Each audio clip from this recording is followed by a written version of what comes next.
welcome to episode 5 of me, Steve Royle, talking about my memories of pantomime at the Grand Theatre in Blackpool. Still got my trusty mug. Different day. I did the other 4 episodes another day, and but I'm still. Have you found during the lockdown that you've got the lockdown look? Yeah, a little bit unshaven. This has tended to be my fallback lockdown clothing. I'll just show you. Very, very comfy. Nice warm top for coming out into the summer house here. And I've got the slacks on. I'll just show you. There we are. Slacks. Yeah, comfy pants. And one thing that this lockdown's taught me is that comfy pants are well underrated. If only I could wear them outside of my summer house. Outside of my house. If only could get outside my house. Anyway, where are we up to? Oh yeah, talking about pantomimes, of course. I think last one I spoke about was Sleeping Beauty. I'm trying to recall which is the first pantomime, and when I come to it, I will introduce my daughters who've joined me on stage in many pantomimes in the last 10 years, I think. Yeah, 10 or 11 years they've been doing them. For my eldest, she's 17 now. It's 10 years ago she would have been 7, old enough to do her first pantomime. This one is a good one. That one was Cinderella, and that was in 2008. Yes, 2008 with the wonderful Amanda Barry. Now, listen, anyone who's got a love of comedy, just by rights, has to have a love of carry-on films.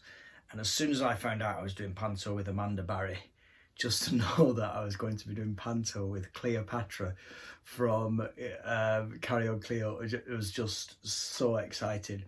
In my opinion, the funniest of all the Carry On films. And yeah, she was just so wonderful. I mean, to share a stage, I've said this many times, it's just a privilege every year to share a stage with so much talent. I remember Ken Dodd telling me many years ago, and I was chatting to him and he was talking about pantomime.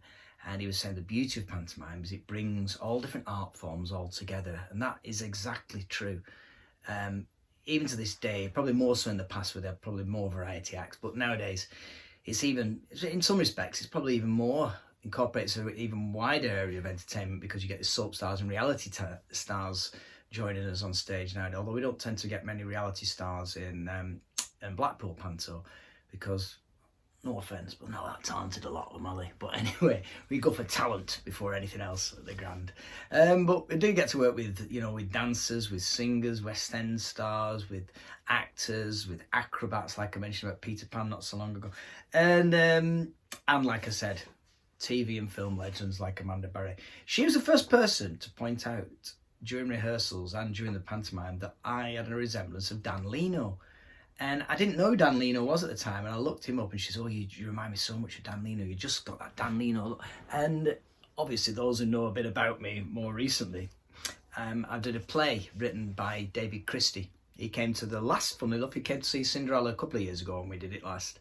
And he saw me in pantomime and thought, just like Amanda Barry did, that I looked a bit like Dan Leno, and decided to write a play with me in mind. He'd always wanted to write a play about Dan Leno, but never thought there'd be anyone able to play the title role.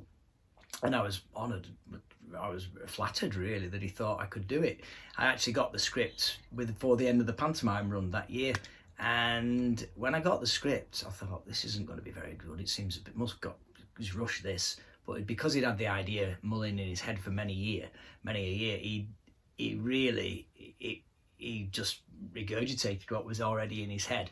And I finally sat down to read it after the pantomime in about end of January, beginning of February time, at my daughter's synchronised swimming class she was doing at the time.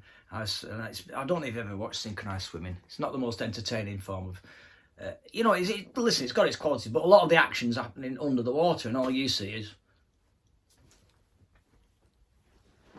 a bit of that. Do you know what I mean? The legs are going 10 to the dozen and doing all sorts under the water, but you don't get to see that. It's a bit like having bad tickets for the river dance. When you stood right at the back and all you can see is just rows of people going like that and you can't see the legs moving. Anyway, during that course of that synchronised swimming class, I read the whole of the script and was blown away by it. Absolutely brilliant.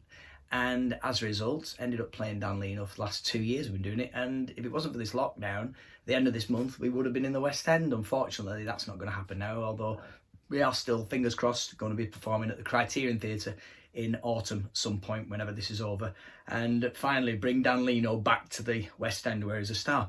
Coincidentally, in I think it's in this book, which I mentioned in I think the very first episode of these little memory pieces I've been doing to camera, and Dan Leno, oh no, it wasn't this book.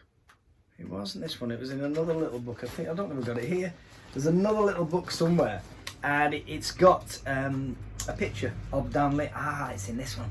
Yeah, Dan Leno, and he did perform at the Grand Theatre. There he is, there we are.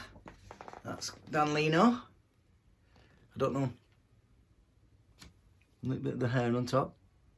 See the resemblance? I don't know. But anyway, he was in Orlando Dando, the Volunteer, which was, it says here, a full company of over 50 artists. Think about that. That was amazing. That was in, what was the year? It would be 1901. He died in 1904, sadly. But yeah, that was in the Blackpool Grand. It was a play written by Basil Hood, who also wrote The French Maid, and Dandy Dan, amongst others.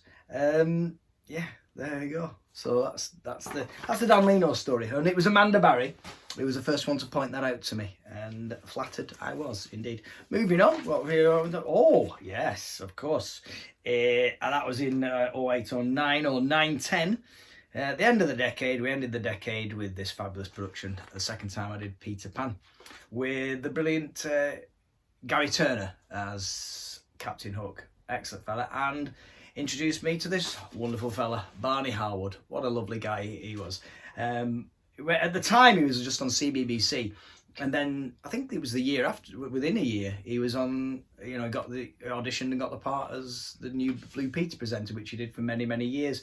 Lovely lad, a very talented lad actually, writes music, and he was from, and still is from Blackpool, still lives in the area, and yeah, it was lovely to share the stage with him, and just a nice lad, like I said, a lovely lad. And then we'll end on this one for now. Aladdin, again, first panto that introduced me to someone who became a really good friend, I'm still friends with to this day, Amy Thompson, wonderful Amy Thompson. She came back and did Cinderella a couple of years after this, but when in Aladdin, there's a little side story, and I'll just very briefly finish on this one. This was one with Alex Ferns as well, cracking actor from EastEnders, and he was Abenazer. But the one I want to bring up attention to is on this poster we've got that there, Martin Pemberton. That's my best mate. We used to do stuff at Camelot together, and I've been trying to get him into pantomime at the Grand for a while, and eventually, he's a stuntman, you see, so he's always doing stunts, and a very busy diary. So he agreed to do the pantomime, and then they were filming Harry Potter, of all things. He was doing stunts on Harry Potter, and they had to refilm some scenes around Christmas time, and they recalled him back to the film shoot, so he couldn't actually do this pantomime. So even though he's on all the posters and all the publicity, Martin Pemberton didn't do it, but who did? The fabulous Neil Rowland, who's a good friend of mine, Royle, and he's currently doing the Dan Leno play with me as well, as playing my brother in that. And he stepped in at last minute and played PC Pong, and it was one of the best pantomimes I did, actually. Real good fun. I had a flying carpet scene with false legs on the carpet, if you remember, and yeah, I love doing that. Funnily enough, the props were actually built by Martin Pemberton, so he was there in spirit, if not in form.